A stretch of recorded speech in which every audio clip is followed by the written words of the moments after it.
for being here. I am delighted on behalf of Asia Society Hong Kong to welcome you to tonight's book talk with Professor Daniel Bell. And he's going to talk about his new book. Actually, it's about a year old. Because when the book first came out, we were very interested in doing a program. And we finally, a year later, we are able to do the book talk tonight, The Dean of Shandong, Confession of a Minor Bureaucrat at a Chinese University. So it's available for sale, and I'm sure Professor Bell will be happy to sign it for you. And of course, if you're a member, there is a discount for ASHK members. So it was voted, I think, this book as one of, by FT, as one of the best book of 2023 on the politics section. So I'm looking forward to reading it. And tonight's program kind of dovetailed nicely. It was about almost a month ago on December 12th, also in this room, we have the wonderful opportunity to invite Professor William Kirby from Harvard to talk about his book, Empires of Idea, Can China and Hong Kong Lead the World of University in the 21st Century? And that book talk was a lunch program. It was really also very thought-provoking. And at that time, everybody was asking him about university presidents' dilemmas in the United States. And so today, I just heard the news. I did not know. We have 2 university presidents speaking in the JC Jockey Hall right now. And so I think one of the toughest jobs in the world these days is probably being university presidents, regardless of where you are, whether you're in East or West. And I think with Professor Bell's experience as the Dean of Shandong, and I think he shares it in his book. I'm sure being a dean of, an American dean in China in this current, he survived, and I'm so glad to see here now that he's here in Hong Kong, and I know Brian is going to do a great job of moderating the program. And Brian Wong also needs no introduction. He's the assistant professor of philosophy at University of Hong Kong. And in tonight's program, I'm really eager to hear about the discussion. And I invite you all to be part of the Asia Society Hong Kong family. I think times like this, and I know one of our Vernon, our board member, is here. We are going to increase this last couple of months. Our business and policy programs have been really quite a bit of, we have speakers from all over, and we're going to continue that. In fact, we're really delighted that people want to come to Hong Kong, and they are coming to Hong Kong, whether it's professor, academics, business leaders from whether it's the Minister of Investment from Saudi Arabia or professors from the Ivy League schools. I think it's really times like this is very important for us to have discussions. And Hong Kong is a very unique place. It's still a global city. And all the stuff that Hong Kong U is doing. In fact, I think Brian is involved with Professor Chen Li, as well as Professor Bell. His new China Center in Hong Kong U is also another exciting development. So this is times like this that Asia Society Hong Kong is really delighted that we've been here doing programs like this since 1990. I think, Nancy, you know about it. I've been a longtime member. Our programming on the business and policy side, I think, remains one of our strengths, along with our arts and cultural programs. So please support us if you can by becoming a member. And we also have free programs, like tonight's other program. So please become a part of the Asia Society Hong Kong family. We're going to bring more programs like this. And sometime it will be off the record, and sometime it will be on the record. And we invite you to, even if you're not a member, you can be taking part in programs like this. And so thank you so much for being here. And I want to turn the podium over, turn the mic over to Brian to get tonight's program started. Thank you. Thank you so much, Alice. Thank you. And thank you, Asia Society in general, for being such a wonderful and splendid platform for open conversation in a city which is defined by its openness and pluralism.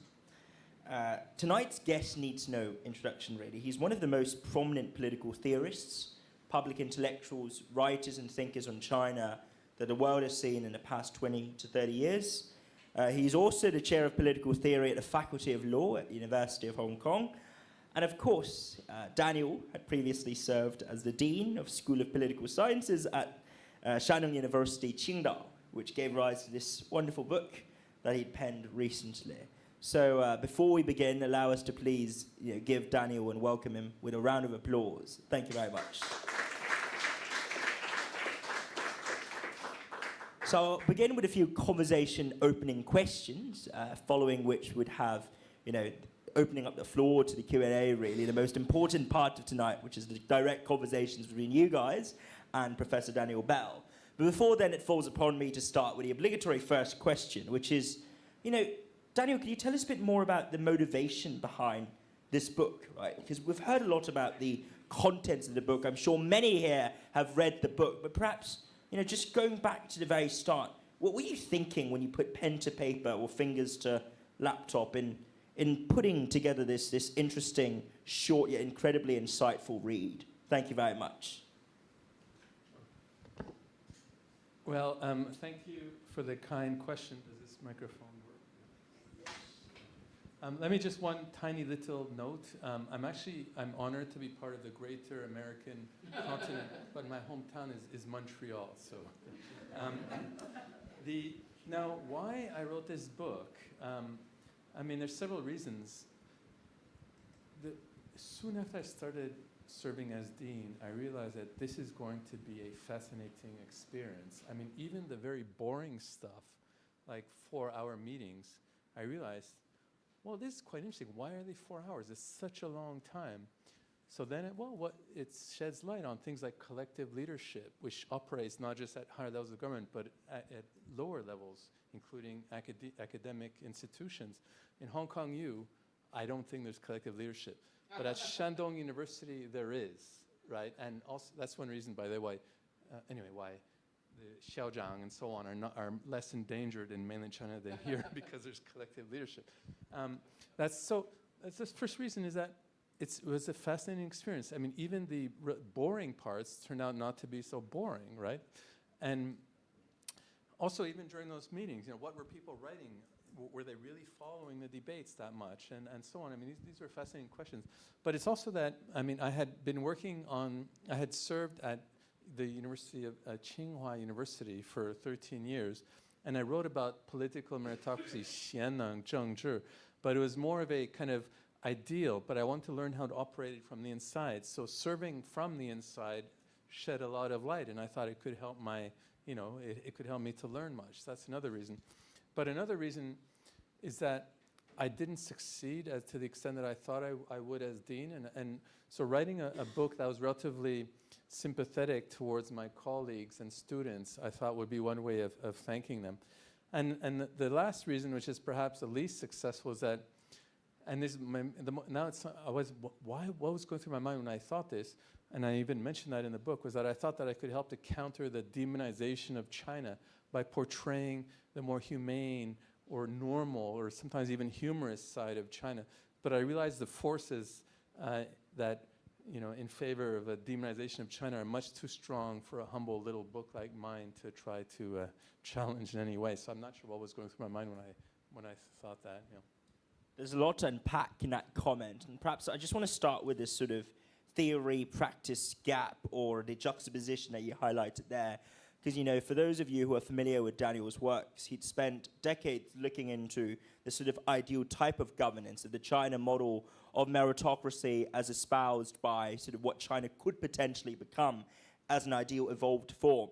And yet many of your critics often say, your defense doesn't stand up to empirical scrutiny. It doesn't measure up to, or rather the reality doesn't live up to the ideals here, so to speak, and that your methodology of looking for this ideal, almost Platonic vision of what the China model could look like, it's interesting, but it doesn't really help us, or those of us trying to understand China, especially in its heterogeneous multitudes as we see today. So how has your experience in Shandong altered your methodology, if at all? Has it made you perhaps more jaded, more cynical, and more open to this sort of non-ideal critique of your methodology as being too idealistic, if you will, in that sense? Thank you for the leading question. So it's not meant to be an ideal that I pluck out of nowhere that apply to a certain situation. It comes out of my experience teaching and working at Tsinghua University, which trains many of China's leaders, and people were arguing there before I had worked in Hong Kong. I worked for 8 years in Hong Kong, And those were the days when people held one ideal, one person, one vote, and it was a purely empirical question of how to get there. But as soon as I arrived in Beijing, people were arguing about different things. How to train leaders with above average ability and virtue, and what's the right way of assessing ability and virtue, and what's the relation between ability and virtue. These questions were fascinating to me, unasked for in Hong Kong. So then I thought let's try to write a book that makes sense of these ideals that are being argued about and applied at my university in Beijing. But then I thought going to Shandong would be a way of learning about how it works from the inside. So again, it's not an idea that comes from the outside. It's an idea that I literally learned about by working in Beijing. And then I thought that I could learn more about it by furthering my research in Shandong. But of course, there's always going to be a gap between the ideal and the reality. There's no way to avoid that. The question is, what are the ideals that we should use to think about how to improve the current status quo? Should it be these ideals, one person, one vote, or electoral democracy, or Western civil democracy, or should it be something that owes more to the way that leaders and others actually think in China? Yeah. No, I must clarify. I was not trying to, excite you too much with a leading question. No. It was more the observation that you made just then, which is that we have to understand political systems and values by looking really into the practices, into the beliefs and the norms adopted by folks on the ground. That's a hugely underrated and also deeply invaluable aspect of political theory, right? That we can't just transplant and impose a sort of exogenous and ultimately ill-equipped model that's not necessarily fit for purpose, so to speak. And now turning to another value that's often championed in liberal democracies or elsewhere, it's the notion of the freedom of speech. And this is where I found your discussion in the book, once again, quite illuminating, when you observe that, yes, there are overt instances of censorship, and examples of that aplenty in mainland China, and also, across maybe Hong Kong or other parts of the greater China sphere as well. But on the other hand, you've also lamented the almost increasing singularity with which this echo chamber of mainstream Western sort of media outlets talk about. When they talk about China, it's a very sort of monolithic and almost lacking a nuanced approach they take to such coverage and reporting. I was wondering if you could perhaps unpack this comment that you made, right, about being shut out from a lot of these platforms.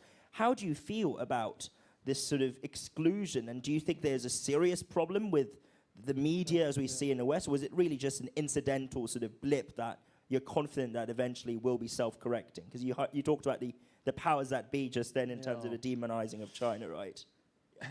Well, I mean, it is a bit peculiar on the face of it that I served in China, in mainland China. I mean, I'm still serving in China for like 20 years. And the more local experience I have, the more local knowledge I have, the less interest there is in the mainstream media outside of China. I mean, that's a bit peculiar. When I had just arrived in China, then there was lots of interest, Canadian media where I'm from, American and so on. But the more, and it's not just me, it's many people who are based in China, just assume that you've kind of gone native and therefore you're no longer a reliable source. So, if you read like it's not a critique, it's just description, who the mainstream Western media, who they interview, typically they're people based outside of China and who don't have much local experience. I mean, it's quite amazing. So that said, as you know, in the book, the longest chapter is the one on censorship, and the first half is mainly about the state-sponsored censorship in China, which is getting worse, so I'm quite honest about that. And the problem is not just censorship, but the shifting boundaries. That when I was dean, people who had prepared for many years, like scholars working on like social protests in China, they could do that 10 years ago, and then all of a sudden they can't do that, and they have to retrain themselves and write about something else, like environmental issues, which by the way were off limits 10 years ago, but now they're on limits, so to speak, or international organizations. So the shifting boundaries, that's what really bothers people. Of course, the increasing trend of censorship is a problem, but the idea you don't exactly know what you can write on, and you spend years training for something, and then all of a sudden, you can't do that anymore. Or else you're trained in Chinese, writing in Chinese language, and then you can only write that in English language, which is a problem. Although when I wrote this book, I was pessimistic, but now because of ChatGPT, I'm not so pessimistic because it helps Chinese scholars to write in English, really. So that's one half is the kind of state-sponsored censorship, which is the problem is not just that it's getting worse in terms of censorship, but that the boundaries are getting increasingly unclear, which leaves a lot of scholars in a precarious position. That's obviously an issue. And in the West also, I mean, if you want to write about China now, like my book, as you know, I try to be balanced, but I have to begin the book with this kind of virtue signaling. Introduction, I say, what's wrong in China? Xinjiang, national security law in Hong Kong, dung, dung, dung. I have to go through the whole list, and only then can I write what I really wanted to write. I mean, in a way, that's the only way to get through the system now, really, in the West. Even in scholars, I don't want to criticize. There's a big difference between the mainstream media where the censorship, informal censorship is like rigorously applied, but the academic publishers are still more open to diverse views, luckily. I think what you raised there, we'll go into AI question very shortly, actually, but what you said there about this sort of shifting goalpost, really, and the correlative self-censorship and chilling effect that we see, and not just necessarily in countries like China, but also even in the States, where on college campuses, there are apparently certain things you can or can't say, qua academic administrators, academics or staff, really. There's this sort of overarching trend of self-censorship that aims to curtail the realm of permissible speech, where the sanctions are not so much legal consequences and penalties as just social shaming and castigation. And I guess on that note, are there any sort of tips and strategies you'd offer to those folks who are trying to overcome, the tendencies or temptation to self-censor, or to navigate, the constant quagmire of not knowing if what you said might be treading on someone's toes, or maybe it's too safe, or maybe it's too radical? What are the tips that academics and scholars working, in that sort of almost grey twilight zone could take from you in a book, so to speak, Daniel? Well, okay, so as an academic, if you try to publish in periodicals, it's in the West, it's much harder, because you have to use this dichotomy, democracy versus autocratic. The same dichotomy that's used by the politicians in the US, the scholars use the same ones. And if you don't use that, you can forget about being published. But if you write a book, again, a bit of virtue signaling at the start can get you through the system. It's similar in China. I mean, in China, you have to give some speeches, dung, dung, dung, and then you can say what you really want. It's a very similar mechanism in both cases. But I do want to say, this is not just like, I do believe that Hong Kong, we're in a lucky position here where we can be we're balanced, right? We're not viewed as wholly on one side or wholly on the other side. So we can be a bit more forthcoming in terms of what we really want to say without too much virtue signaling on either side. I certainly hope that stays the case, although, I am seeing the rise of ultra, exuberant virtue signaling in certain quarters of the public media here sometimes, but commentators, just copying and pasting slogans. You'd start wondering if it's just GPT generated. But anyway, that's an aside. I must ask you a question, though, related to your experiences as an administrator. Now, in your earlier writings, I think it was a piece around 15 to 10 years ago, you suggested that actually the Chinese Communist Party should really rename itself to the Chinese Confucian Party because of the prevalence and the importance and centrality of Confucian norms to how governance operated in China then. Now, given all that's happened to China since, Daniel, where do you stand on this matter? Do you think, as you've sort of hinted at in your book, that perhaps that statement is a tad premature or doesn't necessarily reflect the nature of Chinese politics today in 2023 or 2024? Yeah, thank you. So there's been this huge revival of Confucianism, which started about 3 decades ago, and that's been more or less ongoing. And it's strongest in Shandong province, which is the home culture of Confucianism. And in the book, I show many examples of how Confucianism shares the way that or influences the way that we act and think in a way that might not be true in other parts of China. And it's still true, and I think it's true that, it doesn't really depend who the leaders are in China. I do think it's similar to other countries, Russia, India, many other countries. It's paradoxically, the more modern they get, the more traditional they get. And the traditions are being revived, and it's happening in China. And it's going to be part, not just of the official kind of value system, but also in terms of the way that people think of themselves and what's valuable in life. But what did surprise me was the revival of the communist or Marxist tradition, which has taken place over the past 15 years and which has gotten stronger. And I don't think it's purely instrumental. I do think there is a growing attachment to the Marxist tradition, and I think there's good reasons for that as well. And I suppose one theory or hypothesis there is that it's really developed in response to the difficulties that you'd hinted at, that China had experienced towards the end of the 2000s when it came to widespread corruption, the detachment and disconnect between the party and the people, and factionalism and balkanization of the elite, and also the 正令不出中南海 problem that really, was the key in the late 2000s that President Xi had sought to, deal with and address by reinvigorating China with this sense of a shared purpose. Now, shifting on to a slightly different discussion, on a note of corruption, you suggested that maybe sometimes in a book, right, this hardline, no-tolerance approach to corruption might not necessarily be in order, that maybe sometimes corruption could be useful, only in limited cases perhaps that you didn't necessarily specify. But Yuan Yan'ang, for instance, talks about sort of different kinds of corruption in her discussion of China's Gilded Age, so to speak. So I just want you to unpack, perhaps, Daniel, for us here, what are your thoughts on corruption in general in developing countries, in developed countries? Are there instances where corruption could actually be not just permissible, but actually a good thing? Yeah, so thank you for the sensitive question. So the early days of economic development, including in China, I mean, if there is corruption, I mean, meaning that bribes and gifts are exchanged to public officials, but if the public officials will still then, do things like ban, sure, like that promotes economic development, then it's not necessarily a huge problem. I mean, there's, people say, oh, the big difference between corruption in early days of China and India is that in India they would take the bribes, not do anything, but in China they would still do stuff. Now, so the problem is that corruption became so dominant and that it really pose an existential threat to the system. And there were two reasons why that happened. One is that, common people, so to speak, they had to use bribes to get their children to schools or to get their parents into hospitals and so on. That caused tremendous amount of resentment.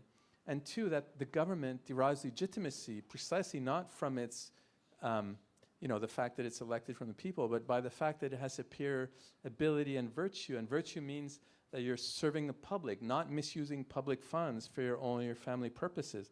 So there was a huge gap between the legitimizing ideal and the reality. So it was in retrospect, but it's not just, in retrospect. At the time, people were saying that 10 years ago, corruption posed an existential threat to systems, so we had to deal with it in a very strong way. But I guess my critique, it's not a critique, I'm more or less in favor, but that it went a bit too far. To the point that it made public officials very conservative and reluctant to do things, even though they thought those things would be beneficial, not just for themselves, but for the overall system, because you had to keep your head down for fear of your head being chopped off, So that's why I think the anti-corruption campaign was and is still necessary, but there's a need to move on towards more kind of, less less legalistic means of dealing with the problem. Less sort of doctrinaire or dogmatic, right? But more and less dynamic. Less fear of harsh punishment and more on kind of moral, power, so to speak. And this is interesting because, you can almost apply this discussion to analyzing different segments of the Chinese bureaucracy because China's so large and the bureaucratic system is so complex and diverse and varied. An economics official in charge of planning and reform in a certain province or even within the city within a province on a coastal area is likely to have a very different background and training from, say, an academic administrator administering a university or even just a department in a university in central China. So on that note, I guess, to what extent, Daniel, do you think your experiences of the bureaucracy in Shandong, which suffice to say might not have been the best of experiences, is reflective of the bureaucracy at large in China? And do you think the bureaucracy in China has changed and shifted over the past 20 to 30 years in different directions? And if so, what do you make of these changes and shifts in the bureaucracy at large? Well, okay, so thanks. So Shandong is the most bureaucratic part of the most bureaucratic country in the world, right? I mean, just to give you one example, in the rest of China, including in Hong Kong, the lucky number is 8, right? But in Shandong, it's 7. Why? Well, because 七上八下. So if you're 57 years old and you're still in the system, you have a hope of being promoted. But if you're 58, forget about it. You're on the way to retirement. So we would compete to have number 7s on our offices. The license plates in Shandong province, you have lots of number 7s, few number 8s. So people strive very hard to be public officials. And I do think it's the Confucian ideal that the best life is the life of serving the public, as opposed to other ways like making money as an entrepreneur or being an artist and so on. So Shandong is very, very bureaucratic. So in that sense, it's not that representative of the rest of China. But I mean, my wife has used this term. It's a middle-class meritocracy that you have the political meritocracy operates very much at the middle levels. People who are there generally are hardworking and selected because of their ability and virtue. And in the higher you go, it might not work that way. Like, just to give you, this is I do mention it in the book, the Shandong people are very proud that they have had many successful public officials, but never an emperor, including in the post-revolutionary era, never a leader, because there's an assumption that once you get at very high levels, then politics becomes a bit more dirty. So the Confucians, in Shandong, they want to maintain a little bit of this kind of, cleanliness, and so in that sense, I don't want to say that what happens in Shandong is representative of the rest of China. Yeah. It's like a classic Shidafu dilemma, right? Where you're struggling between, in some ways, juggling between, being an advisor, a scholar, and a sage, and then an administrator, bureaucrat, and an official on the other. And I guess this ties me on to the final question before I open up the floor. You're now a chair professor at the Faculty of Law at University of Hong Kong. Welcome back to Hong Kong. And as you know, the past couple of years have been rather difficult for this city, and we often hear doomsdayers saying, or naysayers saying, Hong Kong's done for, Hong Kong's finished, there's no hope, you may as well move to Singapore, if it's too expensive, move to Sydney, I don't know, move to Canada, what you will. But what do you make of these sentiments, for someone like yourself, who'd have so many options, really? Why did you choose to come to Hong Kong, and what does this suggest, in your opinion, for the future of Hong Kong? What is it in it that you find confidence and solace in, if anything? Well, it's the people like you, really. I mean,不是客气的话, there's so many talented people who are willing and serve as bridges between China and the rest of the world, and Hong Kong is the place to do that in a way that might not be true. I mean, even this conversation, frankly, we probably couldn't have it not just in mainland China, but even in the West.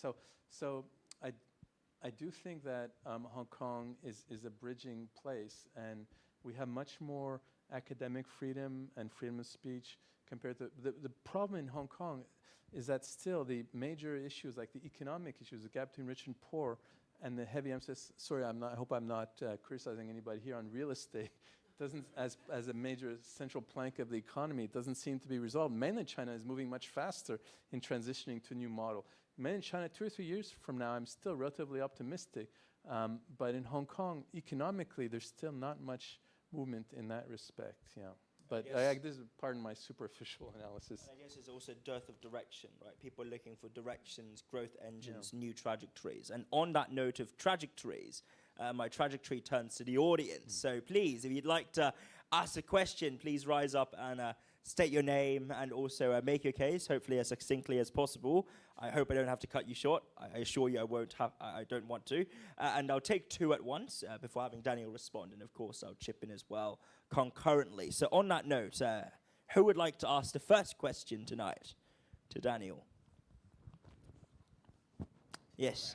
The gentleman on the second row and then the gentleman on the first row, in that order, please. Thank you.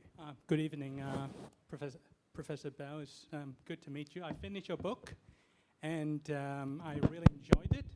And I have a question. You said some Chinese government departments and agencies need better translations, like the Department of United Front. You suggested a better name for the department, and also and at the same time, President Xi is saying, we need to tell the China story well. 说好中国故事, right? So if you could advise President Xi to tell the Chinese story well, what would you say to President Xi? hypothetically. Thank you. And the second question from this gent. Hi, I'm Eddie Tam. Hi, welcome back, Professor Bell. My question is, I actually walked out to go to the washroom, but I think you talked about corruption in China a little bit. So how much of it you think is endemic because of the one-party system? Because like in the West, I mean, I think people's nature are generally quite similar across the world. So they want prosperity, but they also want fame and power, and they want to serve the society as well. But in the West, it's often possible that you can have a successful business career and then enter public service. But in China, I think it's virtually impossible. So you keep going up the ranks, but I think you were talking about, I have personal experience as well. That, yeah, I mean, they meant well at the beginning, but as they grow, you know, they have more responsibility. The kids, you know, maybe they have to, you know, study abroad or something. Then they have to become more or less corrupt. So that's probably reason number one.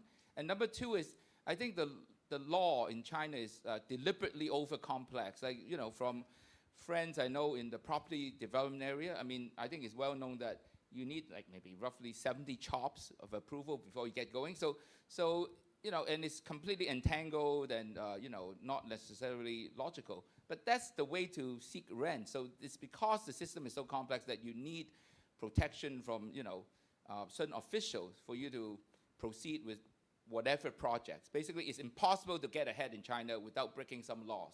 And that's endemic to the system. And it's, if not by design, then certainly it works out to be convenient for the system to work. So unless these problems are solved, like, how do we go forward? How do we progress? Thank you. So on storytelling and structurality of corruption. Yeah, so thank you. So I wouldn't advise like one person in particular. That's why, I mean, there's so many diverse, you know, power holders that could influence change in China. I mean, I wouldn't say it's just one person, you know, shuo le suan. That's one thing I learned as dean is collective leadership. Even, you know, even at the very top, I think there's a very strong form of collective leadership. So, so the lowest hanging fruit, so to speak, you know, is this translation issues. I mean, so many of the misunderstandings turn on mistranslations. Like the, you know, the 宣传部 is initially translated as propaganda. It's so negative in English, and now it's still publicity. Is still a little bit negative. You don't want governments to do publicity. You know, 做广告. It's like in English sounds so odd, right? So there should be a need for better translations, and even the terms like I mentioned a story in the book, as you'll remember, when I was watching the opening ceremony of the Beijing Olympics in 2008, and then the character that was meant to represent the best of Chinese culture was he, xie de he, right? And I was listening to the American announcers, and they were saying, oh, look at this. This is like all the soldiers are marching in unison. This is what they mean by harmony. But in Chinese, everybody, like intellectuals, all distinguish between he and tong, right? It's famous saying, you know, he or bu tong, like every Chinese intellectual knows it, right? So, but the terms get mixed up. So in English, when you think of harmony in politics, it sounds like conformity, uniformity, you know, something very sinister. So the term should be translated as like diversity in harmony, something like that. Just let the Anglophones know that, you know, this harmony is actually a critique of tong, of conformity, right? So there's lots of work that we can do like that. Just let's start with the low-lying fruit by having translations that are not so pejorative in English. So that's the one thing. Now beyond that, of course, there's a lot of work to do, and you know. But anyway, that's a good place to start. About the rule of law, I mean, it's a very complex question, right? I mean, in some areas, like commercial law, I do think that it's much more standardized and you know and transparent than it used to be. There's been much progress. The areas where the law is so opaque, it's more in the highly sensitive, you know, political cases, which are a tiny minority of cases. So I'm not an expert, but the general trend is, I think, towards better protection in areas like commercial law and intellectual property law compared to 10 or 20 years ago. Still a long way to go. But I don't think we can expect that when it comes to highly sensitive political cases that we would have a, you know, very transparent rule of law. So that's why, so in China there's two main political traditions, right? One is the Confucian tradition, which when it comes to social problems, we should rely on informal mechanisms like social ritual or moral example or great teachers. But the other tradition is a legalist tradition, fajia, which says that we should rely on harsh punishments to provide social order, especially in times of chaos. But even the legalists say the law should be transparent and easy to understand and not complex. So people say China is influenced by the legalist ideas. Actually, if the properly understood, legalist, or let's say the interpretation of legalism that does more justice to the legalist thinkers like Han Feize and Shang Yang actually favor much more easy to understand form of law. So this complex form of law, I think it applies to a tiny minority of cases, and it's not consistent with China's own traditions. That would be my little offhand. Follow up and Sure. is this used as a Do a way mic. to exploit the system to seek rents? Like I said, one-party system, officials are poor, but they have normal aspirations for prosperity. So Sure. how do you address that? Do you need a more open political system? I mean, it's not. Thank you. I don't. So it depends what you mean by one party. I mean, it's a huge ruling organization which is very diverse and pluralistic in practice, and the problem with corruption, many issues, right? One is that too low salaries for public officials. It has nothing to do with whether it's one party or multi-party. If salaries are increased for public officials, this would be a very important way of reducing the incentive for corruption. I mean, I know many public officials who are very, they don't want to be corrupt, but if their mother is sick and they want to go to a hospital and it's expensive, what are you going to do, right? If they have a very low salary, it's an issue. So on many of these issues, it's very important to increase salaries. I mean, that's one lesson at Hong Kong, right? I mean, if I'm not mistaken, Hong Kong and Singapore, one way of dealing with corruption was to increase salaries for public officials. Of course, China is much poor in terms of per capita income, so not so easy to do, but still. And just to add on to what you said just then on sort of dealing with the publicity question, one thing I was struck by when reading your book and your reflections is that good storytelling needn't be just telling good stories, You can also tell stories of what's happening, truthful stories, right? Balanced stories, stories with nuance, stories with flaws, because chances are, China does have a lot of issues and problems, but it's a work in progress. And frankly, China can afford to demonstrate to the world that these issues exist, these impediments exist, but that it is actively, qua government, qua society, and qua actors seeking to tackle these problems. And I think that's a key takeaway that I got from reading your excellent read and quip, really, on lamenting the fact that despite your attempting to advance a more sympathetic portrayal of China, a more nuanced understanding of China, yet many in China may be somewhat uneasy when engaging with your book or potentially allowing for the mass dissemination of it. So I guess a quick follow-up question there before I bring in Mark is,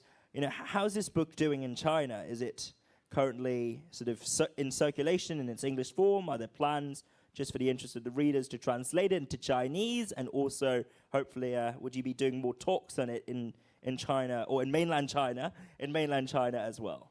Thank you. Yeah, so thank you. It's a good question. I mean, I have done talks actually in Chinese in mainland China, no problems, and I did lots of interviews about it. But the translation has yet to be approved in mainland China. But in Hong Kong, there will be a translation coming out, published by Hong Kong University Press. So again, it's a sign of the increased academic freedom in Hong Kong compared to mainland China. Of course, it's being circulated, under the, in a kind of not so legal way in mainland China, and I'm told it's widely read.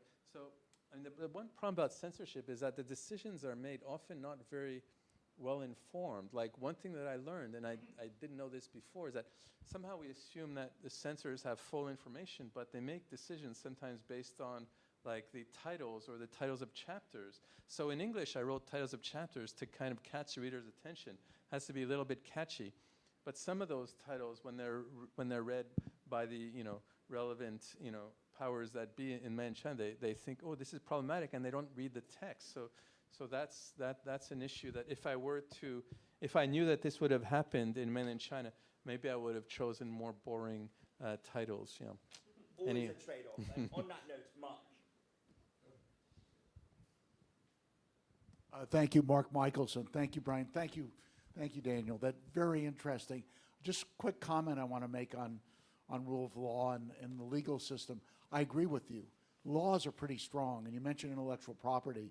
I was involved with the Quality Brands Protection Committee, which was established almost 25 years ago, companies trying to protect their brands, anti-counterfeiting. And the top levels of Chinese government have been very, very cooperative. But even now, implementation is inconsistent. Is that the best way to put it? And that's the issue, not only in that area, but many others. So that's a continuing issue. The laws themselves on paper often are quite strong, frankly, even stronger than some of their Western counterparts. So anyway, what I wanted to follow up on Confucianism and Confucius. I think I mentioned I was in Jinan a couple months ago and flew Shandong Airlines, and if I forgot that Confucius was from Shandong, all over the windows were sayings of Confucius and so on. So to follow up, you know, obviously he's had an influence, and as you said, it's revived again, not only in China, Republic of Korea, he's a very strong thing as well. But in terms of education, and maybe you wrote about this in the book, but just maybe elaborate a little bit. How big an impact has it been in terms of when you were there, in terms of vision, in terms on the surface, and also behind the scenes to some extent? Okay, thank you. Yeah, so as you mentioned, Shandong Airlines, above each seat, there's a saying from the Luinyu, the Analects of Confucius. So it reminds us of, they're very proud of the Confucian heritage in a way that other airlines in China wouldn't be. In terms of education, so it depends on what level. So at primary school, there's more and more now, primary school children are being taught the Confucian classics, including some more recent ones like Di Zigui from the Qing dynasty, which teaches a lot about filial piety, but it teaches in a kind of interesting way, not just blindly. So there's vulgar Confucianism that says, you know, students should blindly obey teachers. Children should blindly obey parents. Wives should blindly obey husbands. But actually, the classics are much more nuanced than that, as one would expect. So like even at Di Zigui, you know, they would say, if your parents does something morally wrong, what should you do? And they say, first thing, well, you should criticize them. But what if that doesn't work? Well, then you wait till your parent is in the right mood and you try again. And what if that doesn't work? Then you cry and you work on their emotions. It's a very detailed explanation, you know, for how like 7 or 8-year-olds should. So that's taught in primary schools. In secondary schools, much of the preparation is for the Gaokao, for the university examination.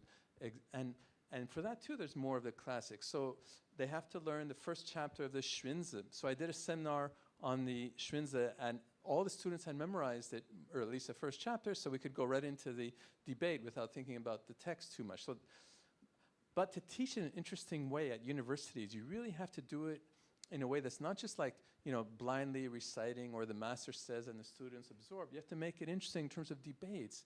And that's where the great challenge was. And I think there's movement towards that, like in debates between the legalists and the Confucians, or the Confucians and the Moists. And that's I think, the way to make the university students interested in the classics. I mean, not just my view, but just empirically.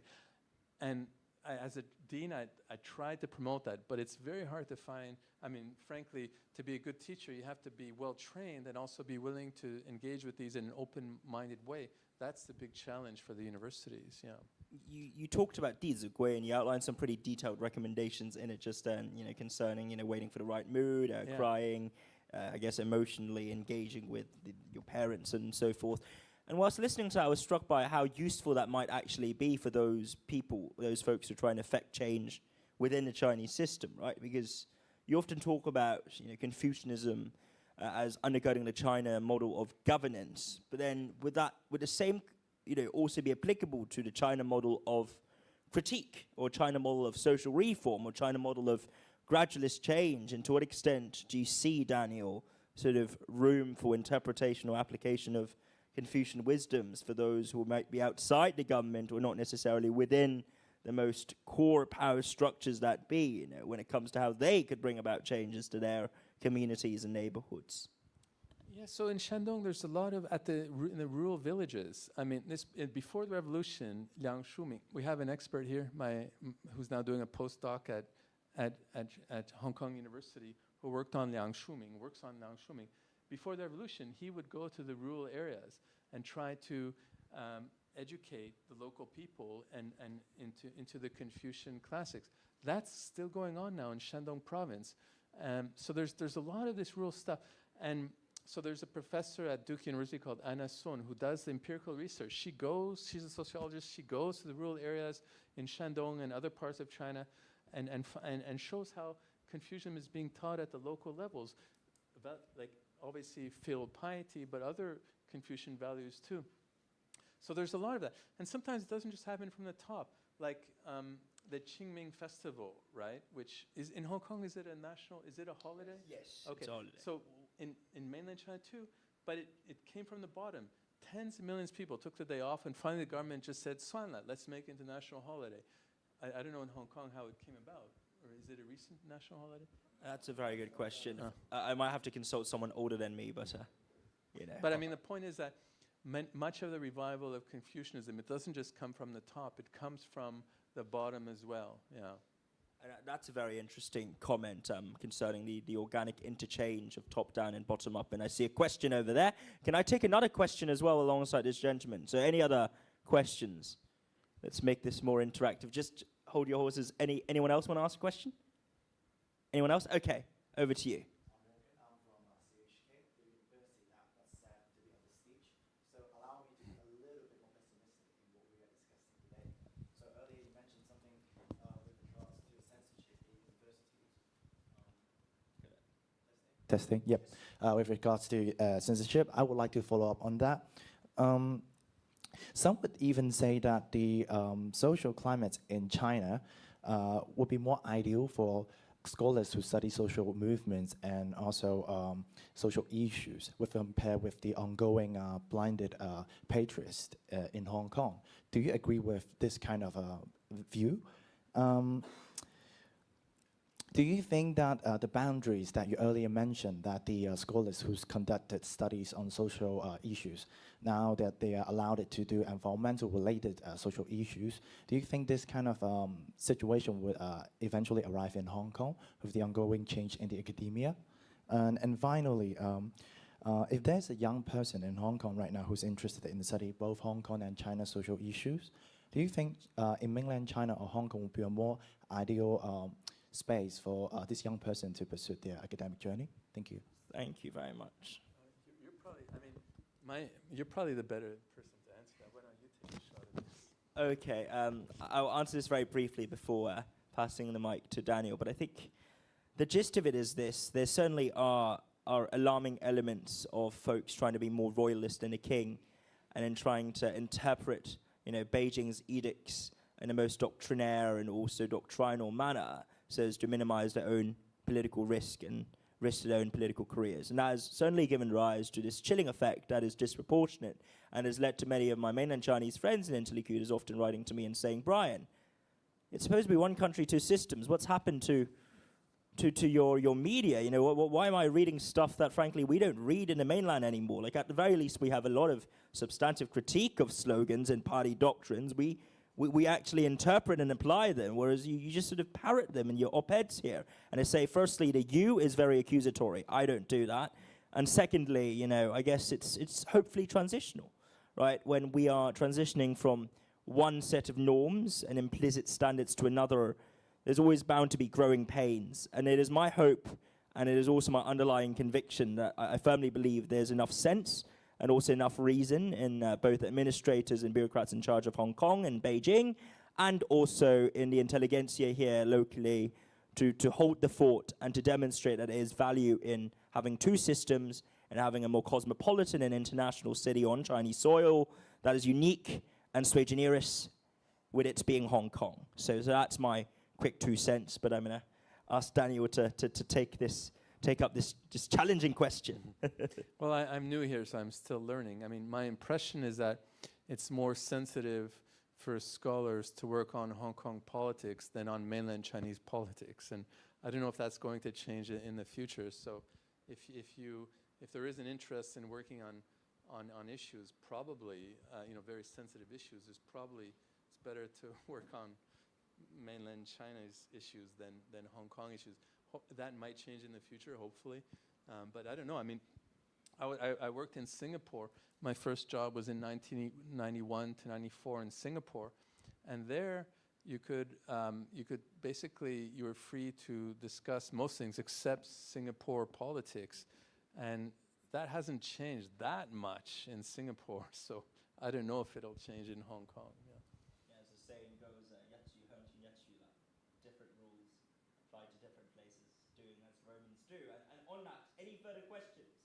Yes, there's one on the front row and another one in the back, so we'll take two at once. Let's start with the gentleman in the front first, and then the gent in the back. And I'd love to see more ladies speak up as well. You know, we're trying to have a balanced participation here across the genders. Thank you. Well, just as you're talking there, and you've talked about Confucianism a lot, and you've said maybe it should be a Confucian party and so on.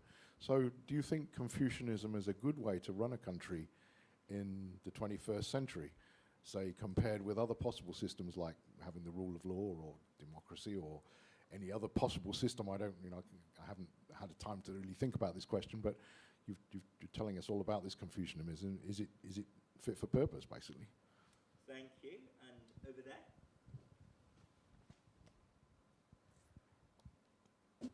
Thank you. Mason Du, so question on AI. I guess not really well-formed question, but roughly thinking generative AI, a lot of good uses, definitely can shape public opinions and a lot of different things, but would there be any political structural changes due to these, I guess, new form of technology that can potentially scale different things differently within the China context?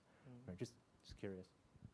And just to follow up on that, actually, does the rise of generative AI really change the way we should conceptualize ideal governance types? You know, could there be an AI field, an AI-powered form of governance that transcends the democracy versus autocracy divide, as facetious as it may be, or the Confucian versus legalist or Confucian plus legalist hybrid that we often see?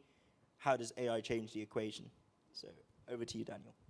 Well, thank you. So first about Confucianism, I mean, Confucianism can do some work in modern societies, like how to address corruption, Confucianism has a long tradition of working on this question, how to educate public officials so that they're committed to the community and avoid temptations. And Confucianism has a lot to offer in terms of how to have social order without relying on harsh punishment, relying on social rituals that generate a sense of community among people. I mean, lots of fascinating things. But of course, Confucianism, just like any other value system, can't do all the work. Many other value systems are important for solving contemporary issues. So my point is not that Confucianism should be, the main or even the dominant kind of value system in mainland China, only that it can do a lot of work which hasn't been addressed fully in kind of debates about liberalism and democracy and so on. So that's and also it has a lot of psychological hold in China. I mean, there's a great sense of cultural pride, and appealing Confucianism can really help to motivate people in a way that appealing to other value systems might not. So that's one reason to take Confucianism seriously. About AI, I mean, you're more the expert than I am. I mean, but the one thing, this is an earlier book that I co-wrote with my wife here, who's a professor at Hong Kong U as well. And, we argue that the Marxist ideal is that advanced machinery should do the socially necessary work, and then people are free to realize their creative talents. And until recently, that seemed like a crazy utopian idea. But there are some debates now in mainland China that are quite optimistic about AI, perhaps more so than in the West, that's saying AI, maybe not now, but a few decades from now, can allow us to move to a society where the socially necessary, the dirty, dangerous work that people don't want to do, that they work just because they want to make money, can be done mainly by AI, and then people are free to realize their creative talents. So there's that's one of the reasons for the revival of Marxism now in China. Now, in terms of political meritocracy, I mean, that's another issue too, that how to assess the performance of government officials, maybe AI can help in that task, and I think there's some work in that area, but it's not it's not something that I was studying closely, so maybe Brian knows much more about this than I do. I guess from my sort of perspective, I'd say, governance has at the very least three core components. The first is the right incentives, the second is the right capability, on the part of the officials, and the third is the right kind of political culture. And I can see pros and cons with regards to the rise of generative AI across all dimensions. You might have more transparent, more precise, and more targeted tracking systems to ensure that the officials don't abuse their offices. But on the flip side of that, you'd also end up with a kind of hyper-legalist dilemma that Daniel flagged just there when it comes to officials not wanting to accept invitation to conferences, because doing so constitutes a sort of accepting of a social positional good or an offer from another institution. And that might, violate some arbitrary and some obscure protocol rule number 3, sub-rule 5 in sub-clause 10. So that's a kind of, the double-edged sword. And secondly, in terms of capabilities, again, I'd say AI might be helpful in informing us and making better decisions, but can we really trust AI to call the shots and make normatively complex judgments and weighing up of interests when it comes to, say, tax policies, when it comes to where to build housing and where to, have, I guess, to invoke eminent domain and to build new bridges or not? I mean, these are questions that require the human touch. I'd like to think there's a right on our part to human decision, to paraphrase John Tassiolis. But that's just my quick thoughts on that. And finally, is there the right kind of political culture? I mean, a society where AI is used extensively to surveil, gather data, and to generate predictive metadata and trends that then inform powers that be to entrench on how to entrench their own control over the population doesn't strike me as necessarily the best usage of AI at large for all barring the very small minority of the population. But maybe that's just me. And on that, any final questions from the floor, to conclude our wonderful discussion? Yes, the gentleman over there. And can we have a non-gentleman? Yes. Okay. So maybe we can start with the gentleman and then the lady there on the second row. Thank you very much. Great. Thank you, first professors, for sharing the so-called political and socio-economic alpha today. I've just picked up a copy of the book and look forward to diving in. If the audience doesn't mind, I hope to ask a non-political question and one more on character. You recounted some of the hardships and kind of troubles and tribulations during your time in Shandong. For a lot of people here that perhaps are going through, career hardships or adversity, what are some of the strategies or techniques you personally use to deal with adversity and achieving your goals? And a more light-hearted question is, what's your favorite Chinese delicacy? Thank you. Okay, well, I'm next door, so I'm kind of fascinated because you were the Dean of Shandong, but you're not now. It seems quite rare for a non-Chinese person to have that kind of position. Do you think that would be possible now? Easy questions, so over to you. So thank you. So the first question, this is personal and I don't recommend it for others, but after 4-hour meetings, probably having a drink of baijiu would be helpful. And also just to, people ask, what did you do as dean? The main thing I did as dean is simple, 开会, just have meeting after meeting after meeting. And part of that, sometimes those meetings are informal ways too, over meals and drinks. And so and Shandong is a province with highest per capita alcohol consumption in China. And again, it's a Confucian thing. Like Confucians favor moderation in all things except for drinking alcohol. There's a famous saying, 唯酒无量, right? And that's the title of one of the chapters, that in everything should have moderation except for. So the point is that alcohol is a way of forming social bonds and also as a way of relieving stress. But of course there are many other means and it's not the only way, and I don't recommend this strategy in general. And now that I'm in Hong Kong, I'm glad to report a more kind of moderate life. So yeah. Favorite delicacy, you mean eating? Food. Yeah, food-wise? Food. So one thing that's nice about Shandong, and this may be a sensitive point, is that the seafood, as you go further north, it becomes more like fat, because the water's colder and then they eat it. So that arguably, and I hope it's not too sensitive, but the further north you go in mainland China, the more delicious the seafood. And every week there'd be a new kind of seafood in Shandong. And this is something that's not well known. Because of environmental sustainability, there's 6 months a year where the ocean is closed for fishing because they want to maintain for the other 6 months. So So during those 6 months, in the winter months, you go to Shandong, and even further up, like Weihai is even better. Every week there's new seafood. It's so delicious. I love the seafood in Hong Kong, but I must say, if it's on my deathbed and I had to have one final meal, probably would be Shandong-style seafood. Yeah. So would it be possible to serve as dean now? I mean, it's hard to. I mean, maybe, there are still lots of, people from non-Chinese backgrounds working as administrators in China now. Like, we just had a meeting at Hong Kong U with Jeff Lehman, who's the vice chancellor, basically in charge of NYU in Shanghai, and he still seems to be flourishing in this sensitive environment. So, I mean, things have gone, in a certain direction, but I think it's still possible for people who are not from, born and bred in China to do good work. Yeah, I wouldn't think things have changed that much to the point that it's impossible to do so. Yeah. Thank you. Any last questions before we wrap up? We really are short on time. Is that a hand? No, that's just a scratch. Okay. Well, it falls upon me to ask the obligatory last question, Daniel, to you. And this is a pretty straightforward question, but, where do you see China in 20 to 25 years' time? Okay. So let me first say that I've written works which have predicted things about China and which have mainly been wrong. So anything that I say is more likely to be wrong than correct. But if there's no war, and I worry more about the U.S.,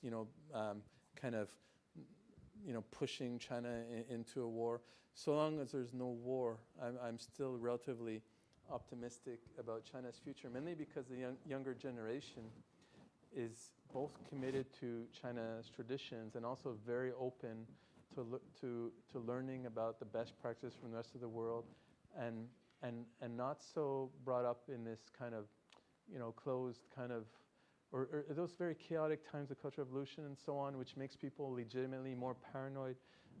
So if there's no war in mainland China, then I'm still relatively optimistic. Yeah. And thank you very much for that. So, ladies and gentlemen, we've just heard from one of the most, fantastic, comprehensive and brilliant, and also, might I also add, culturally empathetic thinkers, in studying and thinking about China today. Someone who really tries to understand China from the inside, not from opining and pontificating from afar, but from his own lived experiences on the ground, whether it be as a scholar, as an administrator, or just as an observer, from close up of China. And this is a real privilege on our part to be able to listen to and learn from Daniel. So, if I may, Daniel Lausch has been absolutely fantastic today. Please allow us to, and please join me rather, in applauding and thanking Daniel. So let's give it up for the one and only Professor Daniel Bell. Thank you very much. And Brian, you made this so wonderful. This is probably my last book talk, and you made it the best one. Thank you. I hope I didn't make it the last one. No. Really too. Thank you very much. And a massive thank you to Holly, to Asia Society, to the wonderful team who provided us with a catering. Sorry, not catering, no catering, but provided us with a room, the space, and also, of course, Alice, who's not with us currently, but graced us with the presence just then. So thank you all very much, and have a lovely evening. The books are available over there, and might I add, it's available at a very, very economical and sensible price as well. So please do purchase a copy and get it signed from Professor Daniel Bell before it's too late and before they're all gone. So thank you all very much. Cheers, and have a